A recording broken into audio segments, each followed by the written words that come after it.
Hello, and welcome back to the Very Real Estate Effect podcast, a show dedicated to real estate investing in Quebec. I am very happy today to have Serge Clement, building inspector. So, hi, Serge, welcome to the show. Hello, pleasure. Yes.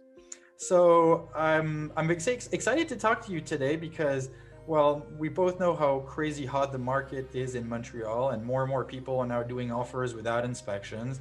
And it's nice and dandy to buy buildings to do some rental, but you can't be buying a dump. Or if you have to buy a dump, you have to know you're buying a dump.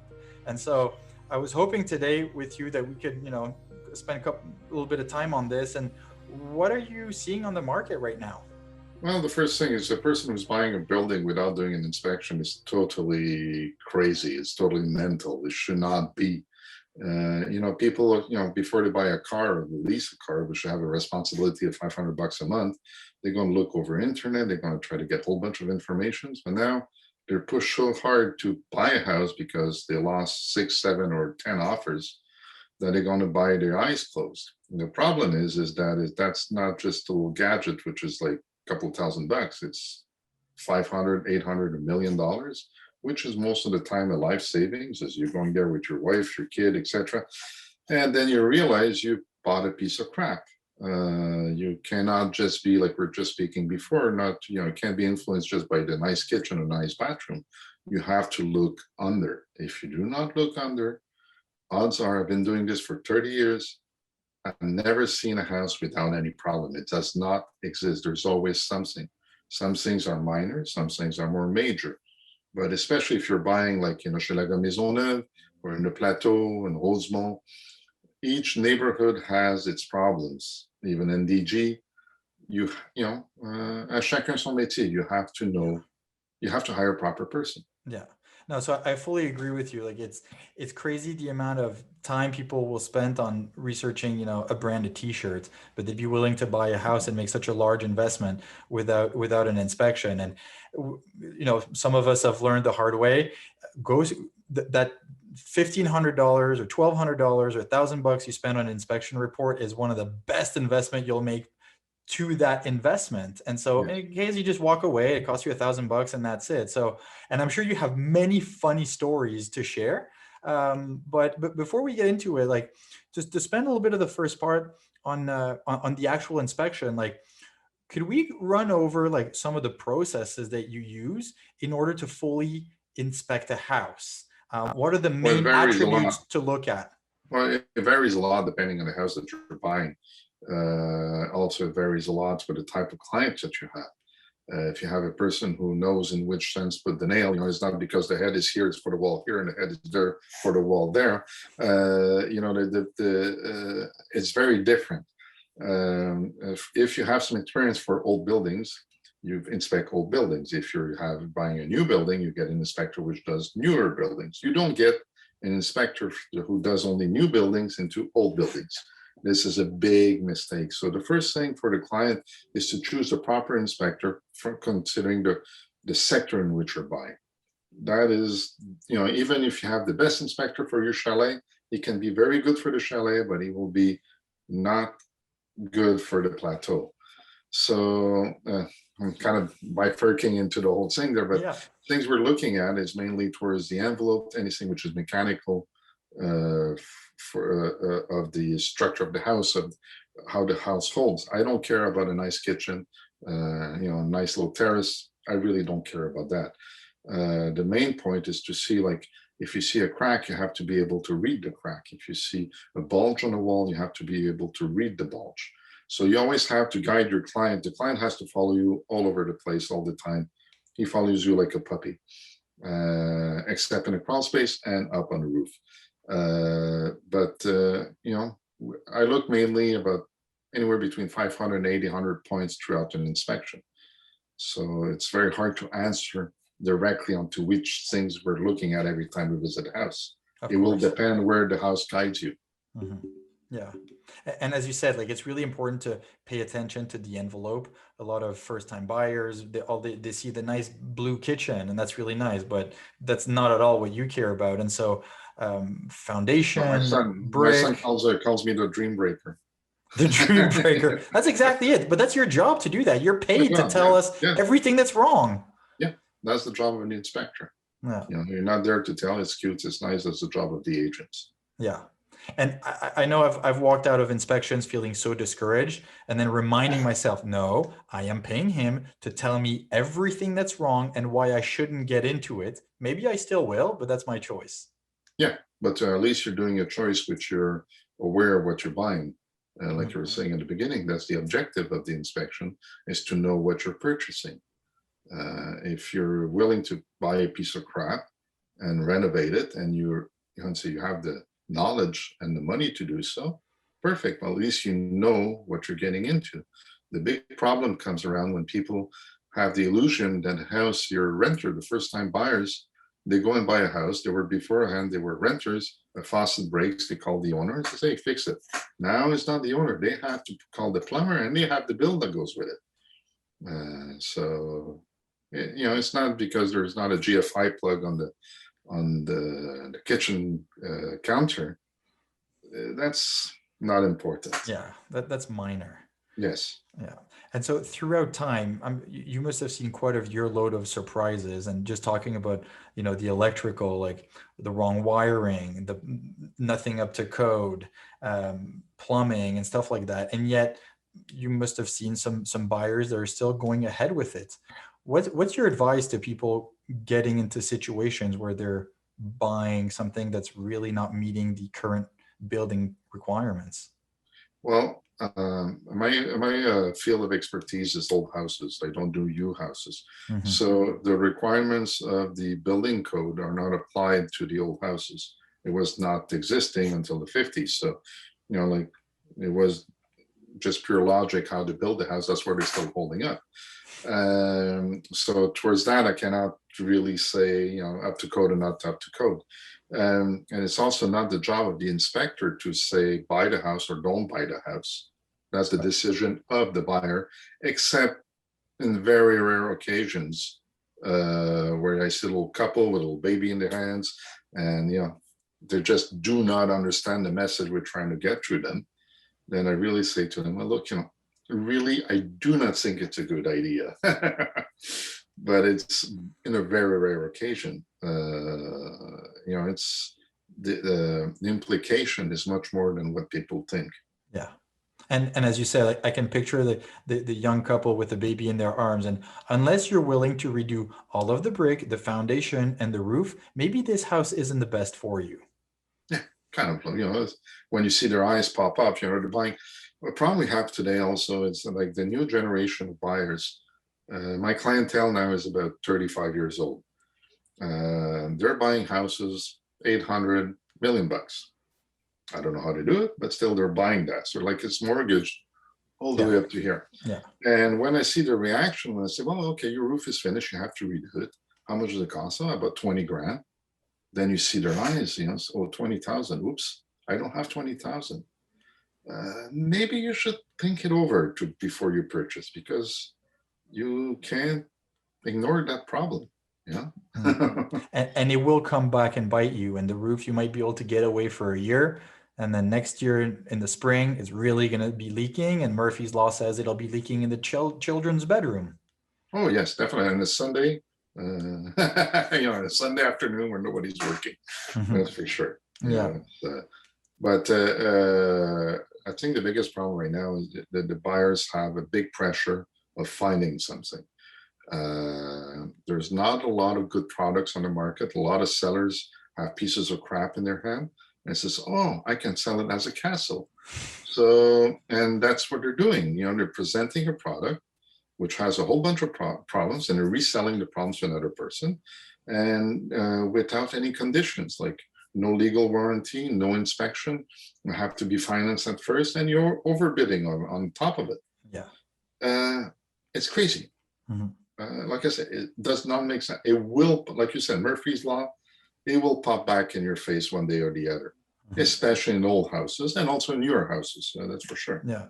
And the thing too is that I haven't invested in other cities in Canada, so I can't compare it to Toronto or Vancouver or Calgary or anything like that. But I feel like Montreal has so much deferred maintenance. And you mentioned like Plateau, Rosemont, and Hochelaga Maisonneuve.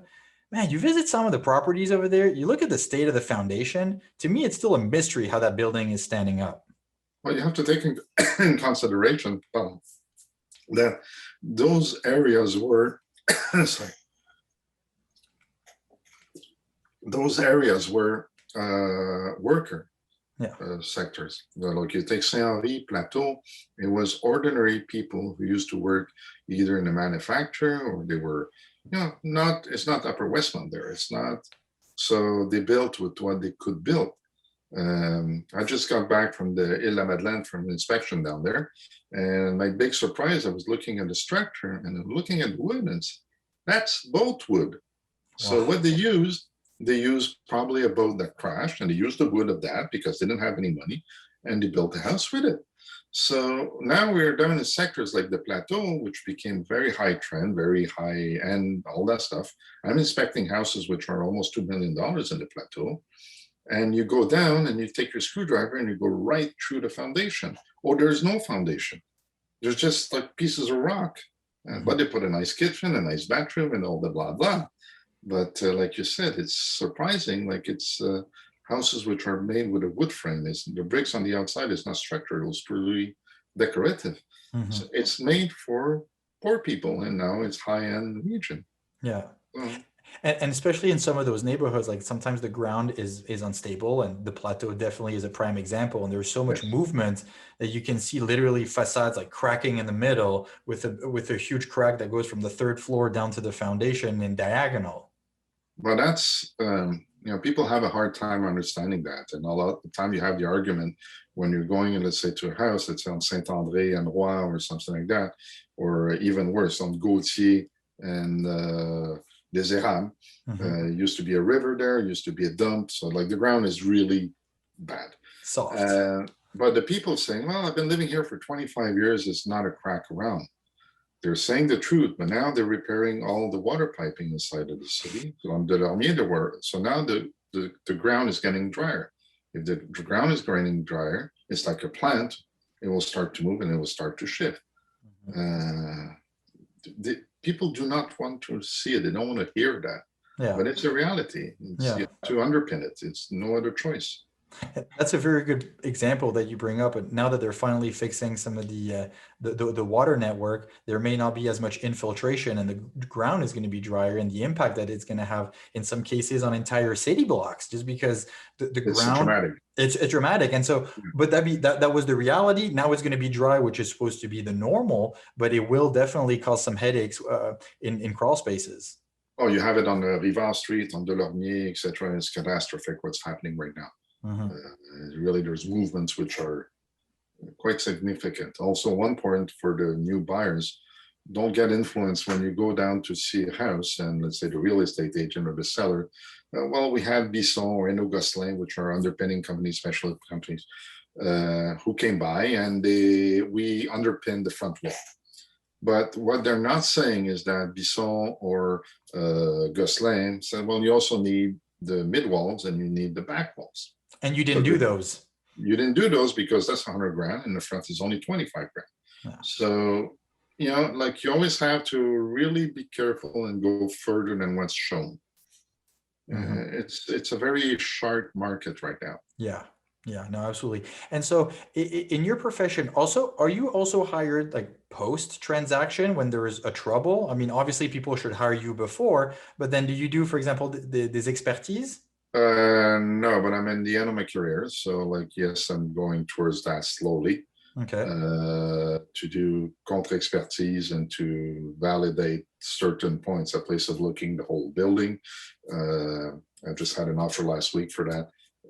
Is to go and see specific points to see was it really like a hidden defect or should have had been seen, should have had been told before, etc., etc.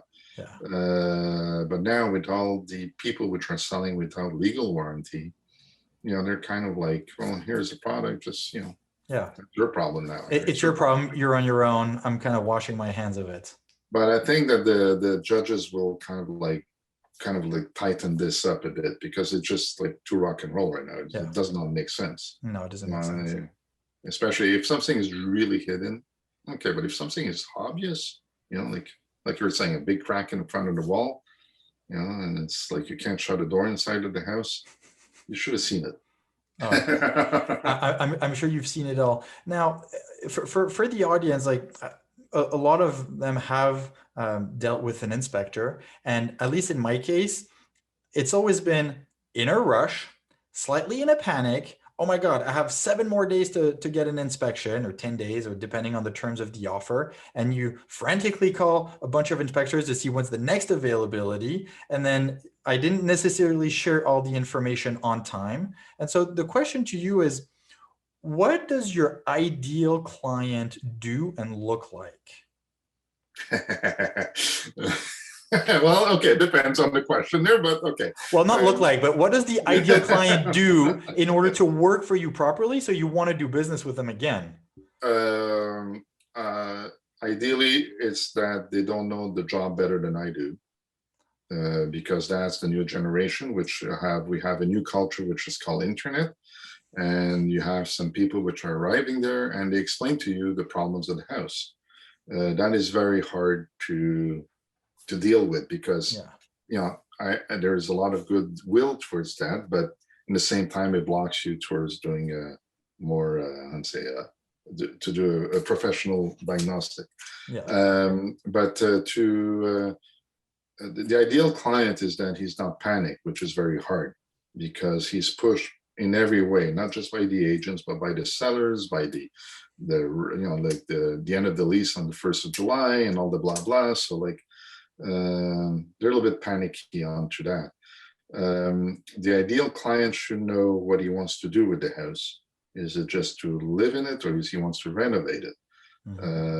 That he knows his budget of renovations. What can he do?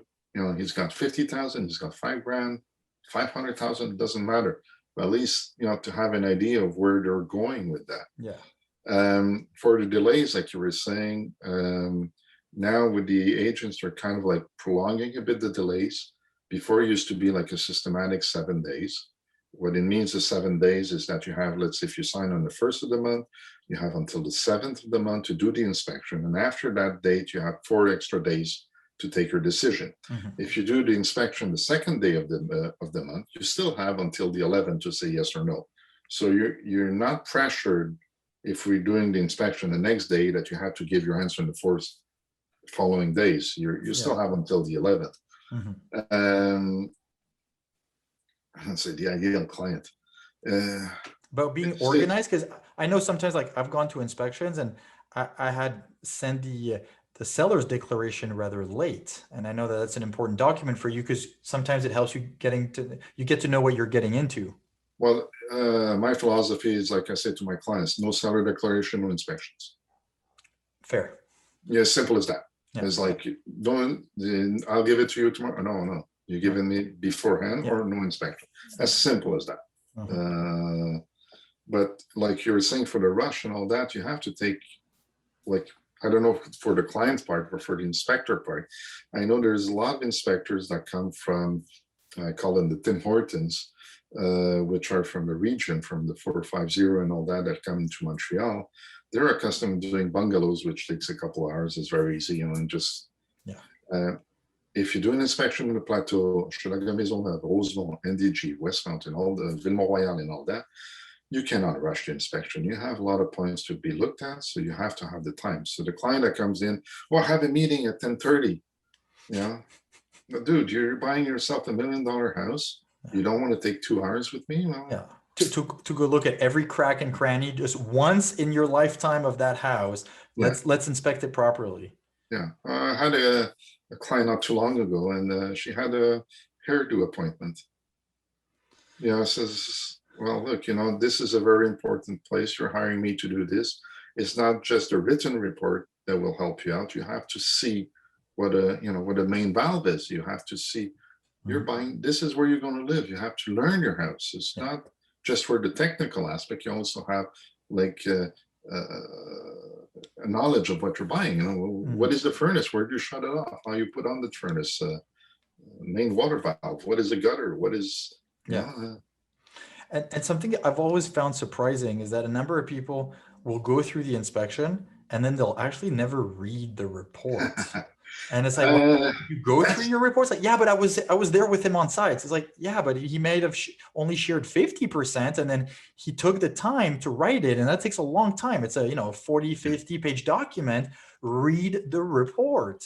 Depends on the inspector. There's some inspectors that do like 100-page reports, and if you take out the important parts Yeah, inside of the report, you're left with about 8, 10 pages for maximum sure. intro text. The rest is just blah blah, which is put in. You have a couple of inspectors on the market which are more serious, if I could say, and the report is personalized. For sure, we work with certain templates, but it is personalized it's personalized for the building that you're inspecting. It's not just a generic. Yeah. You have to read the report. A good report should be like 5 years from when they purchased it, retake the report and they reread it and say, oh, yes, true, I have to do this, I have to do that, that's maintenance. Mhm. It should be done. But you're right about saying that I would say more than 50% do not look at it. And you have the other extreme, which reads your report to each little saying, and they call you up. Oh, you said about this and that, it doesn't finish. So yeah, Yeah, that's true. That's true. I bet there's lesser of that second category though than those who don't read it at yes. all. But you smell them before they arrive. Yeah. And because something I've been trying to do is also like to take the inspection report and then with my own tools, which is usually an Excel spreadsheet, transform that into a maintenance plan and to say, okay, so, that's what he said about the windows. Okay, note to self, 2, 3 years from now, maybe some of those windows need to be replaced and kind of go item by item. Now, it's obviously far from perfect, and I'm not a professional doing that in terms of building planning, but there's so much information that can be extracted for the future, not just now the transaction. Yeah, for sure. But that's what you need. That's the objective, is not just on the state of the house that you have when you're buying it, the day of you're buying it, is to maintain it. Nothing is eternal. Well, we're not eternal. So, people will wash the car 2 times a week, but they won't do a caulking joint on their house. And then you have the bricks which breaks down. Then you have rot that goes there. Then you have the Yeah. ants, and then blah, blah, blah. And it just goes on Yeah. because you neglected a $9 tube of caulking. Mhm. It's funny you mentioned the tuba caulking. I was on a roof with a contractor, and he looked at me and he said exactly that. He said, Excel, once a year you take a bucket of tar, a tuba caulking, you go on your roof, you slap it everywhere that you think might be in need of it, and it's amazing how far it will go for, as you said, a $10 tuba caulking. It's as simple as that. Yeah, but People that's do just not understand. maintenance. That's maintenance in general, though. Yeah, but people do not like to put money where it does not show. People like to put the money. Oh, I bought a $2,000 quartz counter, but they didn't buy the Teflon for the tape behind the washer. It's, but that's the reality. Oh, look at this. This is a nice big window, but they didn't waterproof their foundation, or they didn't. Uh, it's they like to flash. Yeah. It's normal. It's, you don't want to put. Who wants to put $15,000, dig a hole, and re-put earth over it? Nobody No, wants to do that. no one, not sexy. It's not sexy, but that's what you have to do if you have, like, if you're buying in the Avenue or you're buying in Maisonneuve, you have a lot of foundations which have a problem with the cement they used at the time. They Mhm. put a whole bunch of junk in there. Now we have the fade, which people are using basements as, in French, you say une cave et un Mhm. sous-sol. I Yeah. don't know how you say it in English, but a cave is really a place where you put the potatoes, where you wash your paintbrush and stuff like that. And now they want to make a TV room with it. Yeah. So what they do is that they take a place and they insulate it with polyurethane. You know what I'm talking about on that. Yep. And the polyurethane and old things are not compatible. What it does is you don't have the positive pressure anymore from the heat. So your foundation, which are porous, are absorbing all the water and everything from the outside. On the top of that, they freeze. So if the deterioration should have taken 25 years, there you put it 3 years, 5 years, and everything gets damaged. But I'm not paying as much as heating, it's much more comfortable, and I can watch TV downstairs. Yeah. You're so right. That's exactly what we've gone through in Hochelaga Maisonneuve. 5 units. The foundations had been shot with foam, and then you just literally you can push a stick through it, and now the whole thing needs to be redone, and that's tens of dollars of foundation work to pour concrete, and again, not sexy. Yeah, it's $1,000 a foot. You don't see it. No. And it's not fun. But I can say from experience doing in the old houses, every place which has polyurethane, especially the yellow one, which was put in the 80s or beginning of the 90s, it is 200% guaranteed that you have problems. There's no maybe not. You have problems. Mhm. And so if you do not inspect the house before, or if you do not take an inspector which knows the area, knows the type of materials, you will have problems. And Mhm. not cheap problems. It's not just a door handle. It's more, the joist, the main beam, the foundations, etc. You have to. It's important. It's important. Yeah, buying without an inspection doesn't make sense. No, no, and that's I sort of may like, also, sorry. if I may put a point in there, and also there's new fade now. A lot of agents and inspectors are working in. Let's say if you're buying a condo in a 5-plex or a 3-plex in Hochelaga Maisonneuve or whatever. A lot of people are doing just inspection of the partie privative, of the private, of the unit. So that means, oh, you have a nice counter, you're missing a GFI plug, you're blah, blah, blah. Details. Details, but they will not go and see the crawl space. They will not go and see the basement or things like that. That is a useless inspection. If you want to do a proper inspection, the private area is the last worry for the inspection. The main thing, like we were saying in the beginning, has to be down into the crawl space, into the basement, the walls, the cracks talk about themselves, the roof. That's where it's important. The rest, anybody's good as the inspector. Yeah. No, that's you bring a very, very good point, and people forget that it's so much more about the envelope in the building than the actual content. Yes, definitely. The mechanic. Mhm. That's, So I was hoping, like, as we're getting towards the end here, I just wanted to. I had two more questions. The first one is, which is fairly general, is what kind of advice would you give to people who are looking to purchase right now? And there's a lot of pressure, as you said, on the market from agents and so on. But what if you had 1,000 buyers in front of you right now? What would you tell them? What advice would you share? take your time as much as you can. Look in the area where you want to buy. Do not buy in an area that you don't want to live just because you didn't find a place. That's a very big mistake. Uh, take the time. That's I know it's very hard today, but at least take the time to look at the house. How many clients do I have that when I do the inspection, they saw the house in 15 minutes, they made an offer, Yeah. and they're seeing the house with me?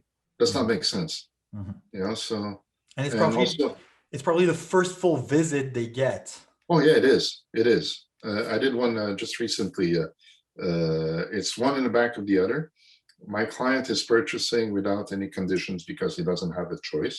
So he hired me for that visit for half an hour. And so we go through the house in half an hour. I says, look, like I can tell you ballpark figure what it is, but it's not a proper inspection. But says, look, if I don't do that, I don't have the house. Yeah. So, I was able to see the main things, but there was not a lot of communication throughout the visit. It was like, boom, boom, boom, boom, boom. Okay, we see everything. Then at the end, okay, this is what I saw. Mhm. But the main thing for the people is like, try not to get influenced too much by the actual market. It's something that you will have for a long time. And if you have a problem, you're stuck with a problem. You can't, you lose $10,000 is not the end of the world. You lose $150,000. It's not the same. It's like you have a big problem there. Mhm. And 150,000 is not something which is exaggerated in certain properties. If let's say if you have a foundation problem, a structural problem, if you need some underpinning or there was a fire or whatever. So it's serious. Like Yeah. there will be a lot of problems. Like in 2 or 3 years, you'll see that a lot of people will say, "Oh shit, I want to sell that house. I can't take it anymore." But they Mhm. should have properly have verified it before doing the purchase. Absolutely. And just as you were saying that, like, it's also difficult because if you have to do $150,000 worth of work on a foundation, if you try to resell the house a year later, it doesn't mean it's going to sell for $150,000 more. Yes and no. Yes and no. I'm pretty surprised down in the NDG as an example. Let's the NDG foundations and like depending on the sector, they're known to be bad foundations. What people do when they redo the foundations, let's say if you have a basement which was like 7 foot high, well, when you redo the foundations, you do an 8 foot high basement. So you're gaining the space, you're gaining a real livable space Space. down into the, you're making, it's not a cave anymore, it's a sous-sol. Mhm. I really do not know the names in English and French for that. A basement versus a wine cellar, or basement No, it's a versus cave. It's it's more of a storage yeah, it's like place. a mechanical place Yeah. towards a livable place. Yeah. So when you're like, so yes, they're investing, let's say 150, 175,000 onto the house, but they're gaining 1,200 square feet of real livable area. Mhm. So it's not an expense, it's an investment. Yeah. So yes, but if you have a crawl space and you have to redo that, well then, no, you're just burying your money. You won't do much more. Even if you have gold-plated foundations, Yeah. you won't benefit from it. I guess in this case we can say you're burying your money. Yes. Um, But it doesn't grow. It doesn't grow. it doesn't grow. I wish, because otherwise we'd water the hell out of it. No, yeah, it just won't grow. I've been trying a long time and it just doesn't. So with your years, decades of experience, I was hoping you could actually share like one funny story. And we didn't prepare this, so I'm sure you can come up with something. But like one funny story where sellers always try to tell you something that doesn't exactly represent the reality, and then you do Well, a thorough inspection, and then you find out, whoa, this is not at all what he told me. And in your experience, you must have seen situations of like well, complete madness. it's a very delicate situation because sometimes the sellers they tell you something and you have it in front of your eyes, like sometimes, oh yeah, I did my roof 3 years ago. Okay, I go up on the roof and the roof is like, it's finished, it's 20 years old. And no, but I did it, but I lost the bill. The damn bill, then people lose the bills. I don't know what Yeah, to do with the bill. So I bring the seller to the roof and he's still saying he did his roof 3 years ago. Says, dude, it's impossible. it's It's like impossible. You're lying to me. you're lying into my face. Yeah. And that it's amazing how people are good liars, or they try to be good liars. And they, we changed all the piping. Yeah, but look, this is old. We changed how all the electricity was done. You go into the second floor and you have a fuse box. Yeah. Oh yeah, but we did. No, this is like original. Yeah. Or No, if you did, they left some of it. no, but it's without trying to be funny through that. We have a lot of flips today, and in the flips, those are the best liars because they put a nice makeup all around, and then you look under the skirts. Oh my God, this is not good. So it's those you really have to be careful. Like the flips, you really have to be careful onto that. But it's case by case. They would have to think about something which is funny towards the things like that. But mainly it's people who lie directly into your face, and you really have to tell them, look, do I look stupid? Yeah. And it goes sour sometimes onto that because it's just, come on, you can't. Tu peux pas tester avec l'évidence. No. It's It's right so there. obvious. It's so obvious, and you're still holding, and you really have to say, you're still lying in my face. Come on, it doesn't make sense. So, Oh, that's difficult. but I have a photo album which I will never publish, but scenes that you see throughout the inspections are unbelievable, unbelievable. I'm not surprised. The way Yeah. people live, it's unbelievable. Or actually, maybe you should publish it. Just don't put any address or anything that can. Delicate. It's It's very delicate. delicate. You're right. You're right. No, because I'm sure, like, even we've all seen those, collection of pictures of like horrible electric installations. Oh, yeah. Like something that is just like unbelievable. No junction box, just two wires touching. That's easy because you can't identify anything. But when you have like personal objects inside the Yeah. house, we're a little bit like doctors. I'm not, if I go into your house, you don't know me. I'm there at 8 o'clock in the morning, and I open your bedroom closet. You won't let anybody do that except the inspector. It's just Oh boy. you just don't let people Yeah. do that. Yeah. But I go into the bedroom and I open the bedroom closet. Yeah. But I don't really look in it, and it's so accustomed. But Mhm. still, the gesture is very intimidating Yeah. for And the. intrusive. It's very intrusive. It's very intrusive. Hmm. Yeah. It's so but a good inspector should not be shy of doing so, because sometimes you're on the second floor and you open the wardrobe, you look on the ceiling, oops, you have a water spot, or you can see you see things. So we're not opening the wardrobes to see the personal items. We're opening to see the structure. There's cracks. It's this, that. It is important. So the inspection was all shy and is not going all over the place. Is not a proper inspection. No. You have to go through everything. No. So, lastly, where can people find out more about you? I'm on internet. You just write down my name, and I'm a little bit all over the place. Serje Clement with the J. And say I'm not an easy to get to do an inspection because I'm very booked. But yes, if somebody needs that for like an old house, not a new house, if I'm not available, I have some colleagues which are totally independent, which I can refer. But it is very important that the buyer chooses the proper inspector for the type of house they're buying.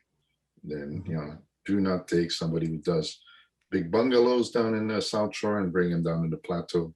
They won't be good, and vice versa. It's very important. There's associations of inspectors also.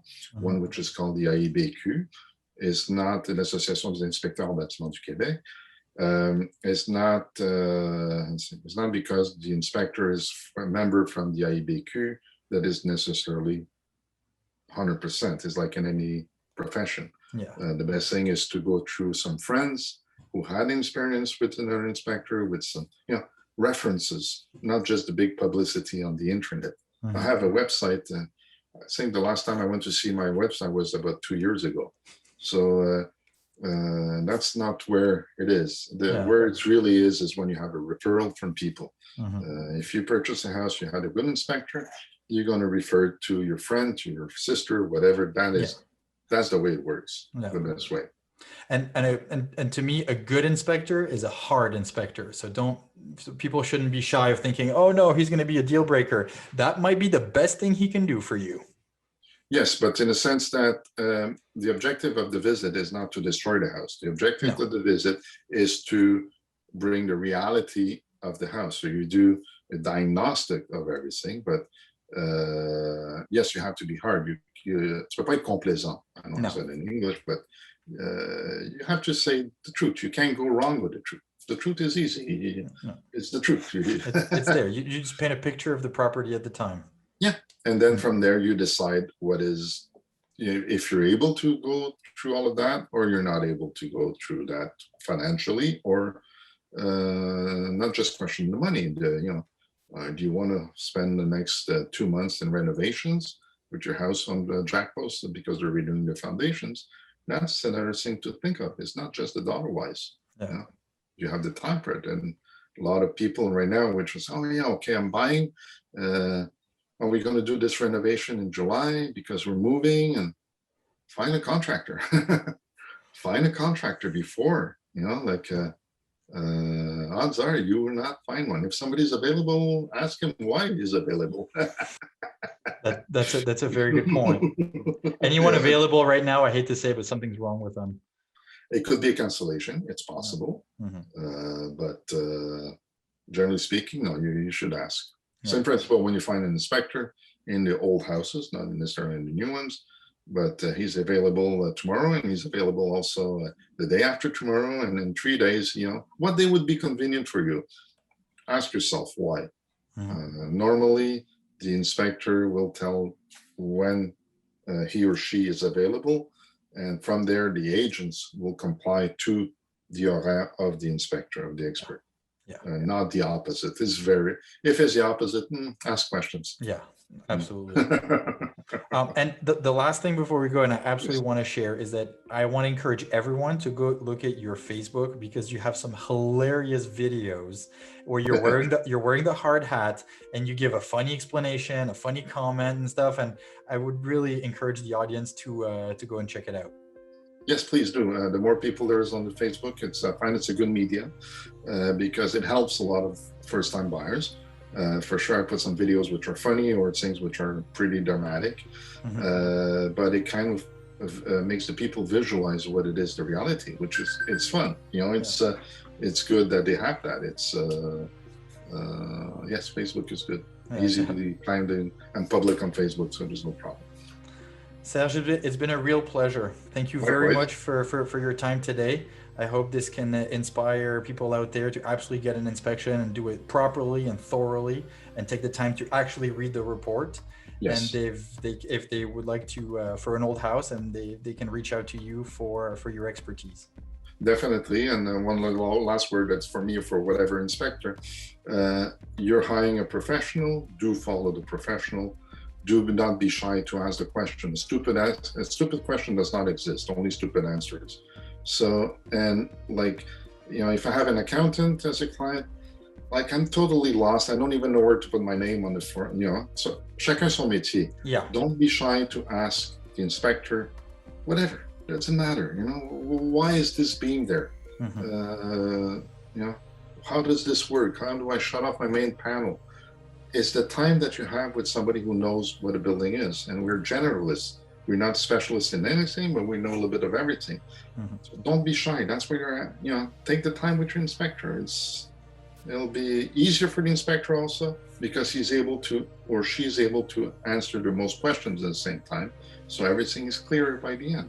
Yeah, no, that's great advice. You're absolutely right. I know for me, it's been very beneficial to follow around and ask questions, and that's the best way to learn from other professionals. So, on this note, thank you very much this afternoon. Have a wonderful day, and for all of you out there, as usual, if you like the content, please subscribe, send us some feedback, leave a comment, and you will hear from us next week. Thank you very much, and bye bye.